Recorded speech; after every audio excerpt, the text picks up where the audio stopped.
Olá, está no ar Direito em Foco, um programa de debates e entrevistas de temas jurídicos atuais.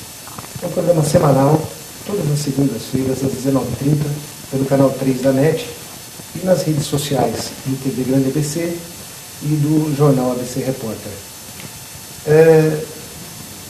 Como é a nossa proposta, debates sobre temas jurídicos atuais.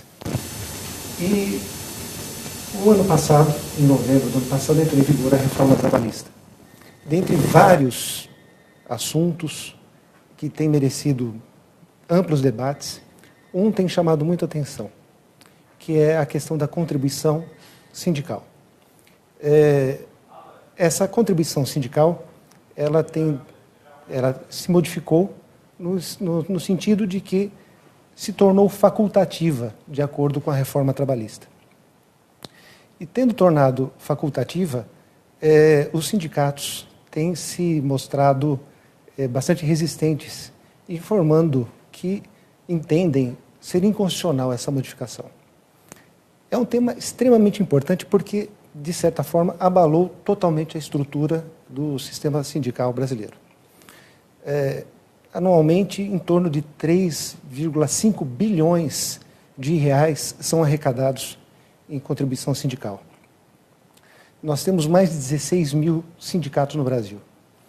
E essa modificação, tornando facultativa a contribuição, tornou aí a remuneração, os rendimentos, o faturamento dos sindicatos, eles foram reduzidos em mais de 50%, em algumas situações, mais de 80%.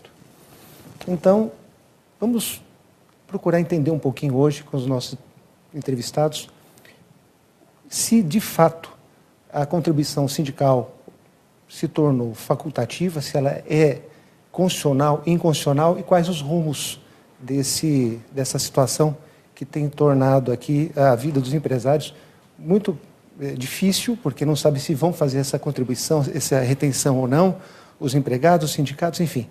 Então, estamos aqui com dois debatedores para a gente poder se aprofundar um pouquinho nesse assunto. E ninguém melhor do que os debatedores dessa noite. Nós temos aqui a doutora Larissa Zago Soares, advogada, pós-graduada em Direito do Trabalho e Direito Processual do Trabalho, pós-graduanda em Direito Civil, Processo Civil, e é membro efetivo da Comissão de Direito de Família e Sucessões da OAB. Também estará conosco hoje o Dr. Álvaro Barbosa, advogado, pós-graduado em Direito Público e presidente do Sindicato Patronal do setor de embelezamento da região do ABC, com um sindicato com mais de 30 mil filiados, que tem uma população de pessoas, né, de empregados nessa área, de aproximadamente 200 mil pessoas. Então, a nossa conversa hoje é com esses dois profissionais, para a gente poder entender um pouquinho melhor sobre a questão da contribuição sindical. E a pergunta que eu faço inicialmente, né, para vocês dois, aos quais agradeço aqui a presença, estamos muito honrados, é o seguinte: a contribuição sindical facultativa é constitucional ou é inconstitucional? Começo pela doutora Larissa. Boa noite a todos. Agradecer o espaço, né, e dizer que é um tema de muita importância para a gente discutir. Bom, o meu ponto de vista é pela constitucionalidade da contribuição sindical facultativa, uma vez que ela já foi considerada pelo STF não ser um tributo, né, e trouxe, pela reforma trabalhista, essa faculdade, que é uma lei ordinária, mas que veio transformando todas as relações de trabalho, né? Inclusive, entre várias alterações que teve a reforma trabalhista. É um tema que precisa ainda ser muito discutido. A faculdade dela é importante, né, no meu ponto de vista, porque além de ela não ser considerada hoje um tributo, né, na minha visão, e sim uma cobrança para fiscal, porque não é direcionada única e exclusivamente para os cofres públicos. Então, torna-se, assim, constitucional. O senhor concorda com isso, doutor Álvaro? Olha, primeiramente, boa noite pelo boa convite. Noite. É uma grande honra fazer parte para todos nós. dessa bancada, com pessoas tão ilustres aí no ramo do direito. Então, eu gostaria só de ousar divergir da colega doutora Larissa com muito respeito, com muita honra, em dizer que a contribuição sindical ela é mal vista em razão de problemas sociais. Então, a vontade da sociedade como um todo, o anseio de um volume elevado de tributos, nivelou a contribuição sindical ao mesmo patamar que os demais tributos cobrados em geral em excesso à população. E, infelizmente ou felizmente, nós tivemos aí uma reforma que, de certa maneira, ela veio a público, ela veio a gerar os seus efeitos sem um grande debate, sem uma grande discussão. Então, ao arrepio da lei, que é um termo que se utiliza, ou na calada da noite. E tudo isso, sem dúvida alguma, exige determinadas condutas para reparar algumas falhas que o legislador possa ter incorrido. E o nosso ponto de vista, enquanto operadores do direito, enquanto presidente de uma entidade sindical patronal, é que a forma como ela foi estabelecida, revogando plenamente uma contribuição que vigorou durante muitos anos e décadas, ela é, infelizmente, errada. Então, quando se utiliza o termo inconstitucional, às vezes para a população como um todo, eu me dirijo a vocês agora, é um termo que às vezes pode entender como é contrário à Constituição. E realmente isso, a reforma, no momento em que ela veio à luz, ela deveria estar de harmonia com a Constituição. O que a Constituição não preservou aqui nesse momento? Uma discussão acalorada sobre o direito de retirar um imposto que mantém a sobrevivência de uma entidade sindical. Antes dessa conduta de você retirar o meio único, quase que absoluto, de sobrevivência de uma entidade sindical, deveria se ver qual seria o contraponto, qual seria a compensação, quais seriam as melhores maneiras de se evitar essa retirada, de se equilibrar a distribuição desse tributo. Agora, na prática, isso reduziu efetivamente os recebimentos do seu sindicato em termos percentuais? Houve redução e de quanto, doutor? Nós podemos afirmar aqui, categoricamente, que do volume de arrecadação das entidades sindicais como um todo, incluindo-se a nossa entidade sindical, reduziu-se em quase 80% a 90% das arrecadações. Os outros 10% a 20% que ainda se mantém de arrecadação são outros projetos paralelos e outras contribuições paralelas, aquelas associativas ou outros meios de contribuições. Então, uma equipe de trabalho que você tem em prol da categoria, em prol da base, que realmente envolve quase 100 pessoas, dependendo dos sindicatos, do dia para a noite, esses funcionários em prol da categoria não têm mais uma fonte de receita para serem pagos seus salários também. Então, de certa forma, reduzir 80% da sua receita sem vir uma contrapartida gera também necessidade de readequações internas sem um planejamento adequado. Mas a questão, assim, ela se torna inconstitucional porque não foi bem discutido, como o senhor disse, ou porque não deu outras fontes de renda, ou porque tem alguma questão constitucional que viciou essa modificação?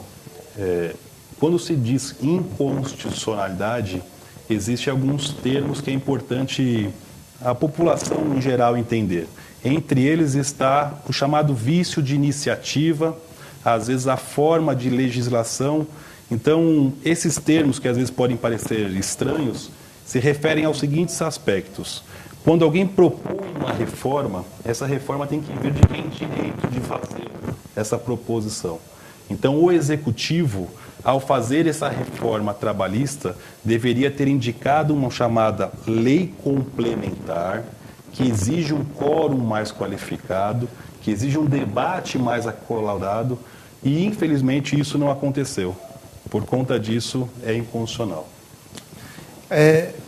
Agora, doutora Larissa, nós temos essa situação que o doutor Álvaro está colocando, de não ter sido debatido antes e há esse problema constitucional. Então, eu vou chamar os nossos intervalos e eu gostaria que a senhora respondesse se isso que o doutor Álvaro está colocando tem procedência ou se a senhora tem uma outra noção sobre esse assunto, ok? Tá bom. Então, depois do intervalo, nós voltamos com a resposta da doutora Larissa. A Feira do Circuito das Malhas agora é FEME, Feira da Moda Inverno. Todas as tendências para você criar aquele estilo que eu aprovo com preços irresistíveis. Aproveite e aqueça os pequenos corações. FEME, no Pavilhão Veracruz, em São Bernardo do Campo. Com a Juliana Flores, você está a um clique de deixar alguém ainda mais feliz. Entrega de presentes, flores e momentos únicos em até 3 horas em todo o Brasil. Juliana Flores. Pior que não ler jornal é ler apenas um jornal. Leia, assine e anuncie no Jornal ABC Repórter. 4224-4789. Se você é notícia, foi ou vai ser, ligue para a nossa redação ou mande um e-mail para redação@jornalabcreporter.com.br. ABC Repórter, o diário. www.jornalabcreporter.com.br.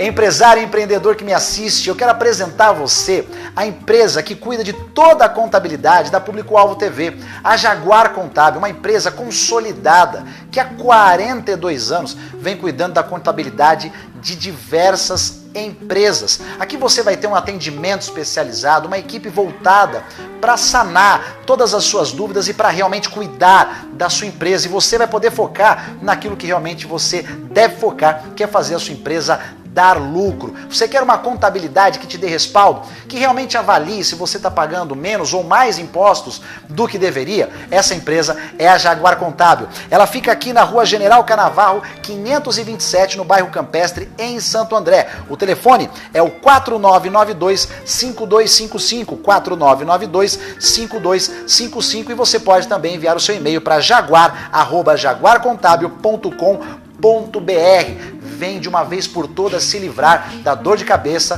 com a contabilidade da sua empresa. Vem para Jaguar Contábil.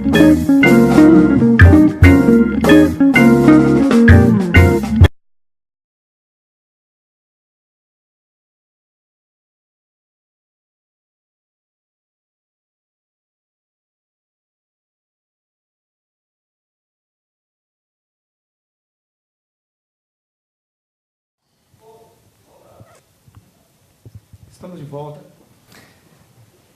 Doutor Álvaro fez umas colocações sobre a questão da inconstitucionalidade da extinção ou tornar facultativa a contribuição sindical.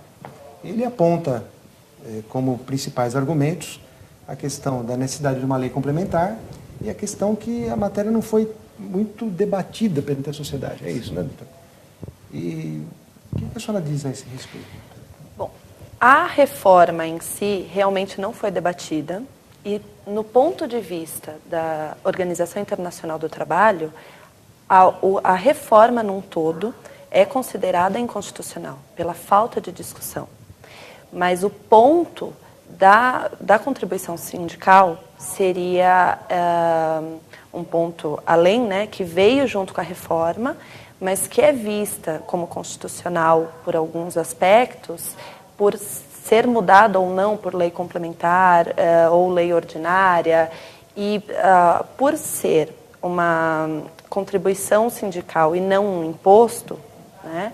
Então, e ela não ficou bem definida assim, né, doutor? Eu acho que isso a gente sabe, né, no nosso dia a dia que existe essas divergências, e ser vista como uma contribuição facultativa não tornaria ela inconstitucional, essa mudança. Mas eu pergunto para ambos, interrompendo a senhora um pouquinho, a senhora vai complementar a resposta, mas a questão de...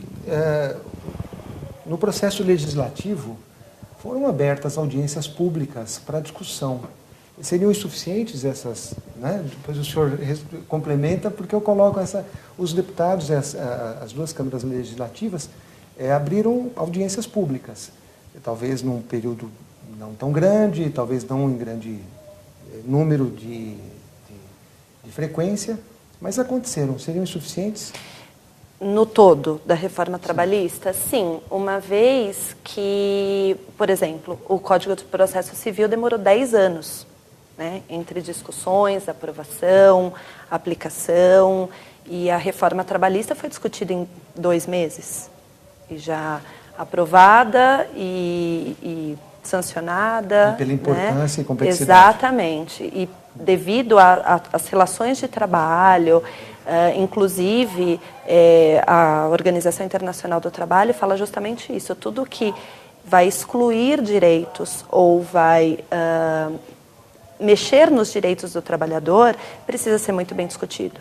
E não foi, né? Agora, quanto à constitucionalidade ou não da contribuição sindical, o que se discute hoje é por ser alterado por lei ordinária e não por lei complementar, que, ao meu ver, não se torna inconstitucional a esse ponto. A reforma, sim, pode ser inconstitucional, mas não neste ponto. Da contribuição, sim. Então a senhora entende que é constitucional, sim, tornar facultativo? Sim, mesmo porque o princípio constitucional é que ninguém é obrigado a se filiar a um sindicato, né? É livre a filiação a sindicato.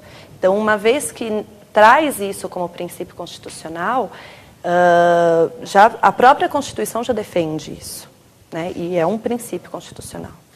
Essa questão constitucional, se há necessidade de lei complementar ou não, é algo que o Supremo vai ter que decidir. Já são 15 ou 16 ações diretas de inconstitucionalidade sobre o tema e o Supremo vai ter que definir. Porque me parece que a questão é no artigo 149 da Constituição, que remete ao 146, inciso terceiro. E lá diz que precisa de direito constitucional. Então, aí o doutor Álvaro se enche, né, de motivação, dizendo, não, se diz lá que é direito, que precisa de lei complementar, e não foi a reforma trabalhista, não foi por lei complementar. Sim, lei ordinária. Lei ordinária. Então, a questão, como é que fica isso, doutor? Então, se o artigo 149 da Constituição faz uma remissão ao 146, inciso 3º. E lá fala em lei complementar. A reforma não foi por lei complementar. Nós não estaríamos, então, diante de uma inconstitucionalidade. Então, o artigo 146, inciso 3 da Constituição, diz que por lei complementar tem que ser alterado dentro das alíneas A e D. A, D, né? E dentro disso não estão as contribuições sindicais, previstas como tributos, né? E mesmo porque a União, se considerado um tributo para a União mesmo pode extinguir essa obrigatoriedade. Se não tiver dentro dessas alíneas, né, de A a D, então poderia, se a contribuição sindical fosse um tributo, eles mesmos poderiam, a própria União poderia extinguir isso. Porque eu penso na questão do tributo, né? Aquela definição clássica do tributo é aquela contribuição compulsória. Sim. Aí, num instante, diz lá, olha, essa contribuição é facultativa. Então, ela deixa de ser tributo. Ela passa para um outro campo. O senhor que é pós-graduado em Direito Público, né, pode até nos auxiliar bastante nesse aspecto. Se ele se torna facultativo, então não é obrigatório, deixa de ser tributo, ele passaria a ser o quê, então? Uma relação de direito civil? Eu acho que é uma excelente colocação, eu acho que a pontuação. Eu vou tentar traduzir para o público, quando se fala lei ordinária e lei complementar. Imaginemos uma partida de futebol, onde nós sabemos quem é o juiz que pode apitar o jogo, que é aquele central que fica correndo para lá e para cá. Acontece uma falta dentro da área. O juiz principal não dá o pênalti. O auxiliar bandeirinha que fica nos bastidores apita lá e dá o pênalti. Ué, mas todo mundo sabe quem é o juiz que pode apitar? Isso me lembra uma final de campeonato. Todo mundo sabe o juiz que pode apitar. O que eu quero dizer? A lei é clara. Tributos devem ser tratados por lei complementar, por envolver uma característica bem peculiar. O que não é tributo é lei ordinária. A CLT foi tratada por lei ordinária. classificar agora a contribuição sindical como paraestatal ou retirar ela do rol de tributos vai contra tudo que existe até hoje. Ou seja, ela tinha a compulsoriedade dela, ou seja, ela era compulsória, ela era permanente, ela era destinada à manutenção de uma entidade sindical, tinha seus distribuições entre órgãos representativos. Então, a partir de agora, uma lei ordinária, que sem debates, permitir que ela perca a sua natureza, ela vai se tornar realmente o quê? Apenas uma taxa. Então, essa taxa se dá por uma efetiva prestação de serviço, que ela tem a opção de uma taxa parafiscal, onde ela permitiria essa voluntariedade ou faculdade de se pagar ou não. O que às vezes é esquecido e às vezes não muito interpretado, a essência do sindicato, hoje, infelizmente, ela está um pouco deturbada. Então, o sindicato ele tem uma função muito protetora. A gente tem que ver que o Brasil é continental. Tem lugares que o Estado, através da Delegacia Regional do Trabalho, através do Ministério do Trabalho, não consegue penetrar.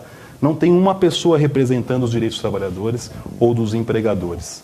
A atuação do sindicato vem aí sem nenhuma receita para a sua sobrevivência. Então, é importante dizer, o sindicato ele tem a função principal onde, se está questionando essa contribuição, deveria, primeiro, fazer uma prestação de contas ao sindicato, permitir uma auditoria do Ministério Público do Trabalho, exigir transparência, verificar se o gasto com a arrecadação é condizente com a despesa. Feito todas essas linhas mestras, chegar ao ponto de dizer, eu devo extinguir ou não devo extinguir. É mesmo paralelo dizer, hoje a Constituição Federal exige uma parte do orçamento dos municípios ser voltado à educação. Essa destinação compulsória obrigatória garante o ensino. Do dia para a noite vem uma lei municipal, que não poderia mais vir uma lei municipal, fala, não vou destinar mais à educação. Então você perde a segurança jurídica para garantir a educação. É o que aconteceu com a nossa contribuição. Então, essa colocação do senhor me faz remeter a uma outra análise, né, que eu gostaria de debater aqui. A Constituição determina que nós temos um sistema sindical. Ele faz parte da nossa estrutura constitucional, da nossa cultura trabalhista, da nossa cultura como nação. Os sindicatos sempre foram muito importantes, principalmente da metade do século passado para cá. Manter os sindicatos como uma entidade constitucional importante e relevante na sociedade e nós não darmos recursos para esse sindicato, não seria uma revogação de um artigo da Constituição, né, que exige os sindicatos como uma entidade representativa, independentemente da constitucionalidade ou não, né? Porque manter o sindicato, mas tirar dele a verba asfixiando, seria um problema. Mas obrigando o trabalhador a também contribuir com mais um, já que é imposto, né? O senhor que disse que era imposto. Né? Já que é um imposto, obrigar os trabalhadores a ter esse imposto e muitas vezes sem ter nenhuma retribuição por parte desses sindicatos. Então, como é que a sociedade brasileira deve se comportar com essa reforma, se for considerada como constitucional? Nós vamos abolir os rendimentos dos sindicatos? Eu não creio em abolir o que o sindicato arrecada, porque os sindicatos atuantes, mesmo a contribuição assistencial, que é facultativa, já era facultativa, as categorias contribuem, né? Então, os sindicatos que realmente fazem parte da vida do trabalhador, que ajudam o trabalhador, estão abertos ao trabalhador, geralmente os próprios trabalhadores querem contribuir, não apenas com um dia de salário por ano, como era a contribuição obrigatória, mas sim com a contribuição assistencial, que seria mês a mês. Então, tem diversos, acredito que os sindicatos não irão extinguir, mesmo porque a Constituição Federal fala, né, que precisa ter a representação sindical, mas vai acabar peneirando dentro dos sindicatos que nem sempre faziam parte da vida do trabalhador. Muitos trabalhadores e muitos empregados sentiam falta da atuação do sindicato. Então, diminuir a receita não quer dizer extinguir, e sim readequar exatamente a categoria sindical. Uma vez que, e outra, diminuiu a receita, não temos mais representação sindical, o Estado precisa cobrir isso, né? Agora, por outro lado, não acredito na extinção total do sindicato, e sim na melhoria até, porque os sindicatos agora vão ser obrigados a atuar mais para que isso reflita melhor no trabalhador, no empregado. Porque assim o próprio empregado vai querer contribuir. Entendo. Nessa situação que nós estamos colocando, a gente tem uma perspectiva de um sindicato diferente para o futuro, não é? Então, o que seria ou o que será o sindicato do futuro, doutor Álvaro? Como é que o senhor, como presidente do sindicato, vislumbra a atuação do sindicato? Em breves palavras, porque o nosso tempo está acabando, infelizmente, mas como encerramento, então, o que o senhor acha que será o futuro dos sindicatos, e a senhora também, em breves palavras, aqui já para o nosso encerramento? O sindicato vai ter que se reinventar. Eu digo que o sindicato é como se fosse o aluno e a mãe no período da escola. Ele teria que, o aluno, quando tem que levar o boletim para a mãe dar um visto, ele se dedica muito para o seu visto ser bem feito. E essa vai ser essa vai ser a necessidade que eu afirmo, que teremos, sem dúvida alguma, que apresentar outras fontes de receita ao trabalhador. Eu concordo plenamente com o doutor Álvaro e acredito que o sindicato, pela categoria agora, vai ter que criar novas receitas e novas formas de trabalho, né? Muito obrigado. É uma pena, a gente vai ter que fazer o encerramento do programa, nosso tempo está esgotado. Só tenho a agradecer ao doutor Álvaro, à doutora Larissa, por essas brilhantes explanações, defendendo seus pontos de vista, que são diferentes, e agradecendo a você que nos assistiu, e na próxima segunda-feira, às 19h30, no canal 3 da NET e nas redes sociais do TV Grande ABC. Muito obrigado.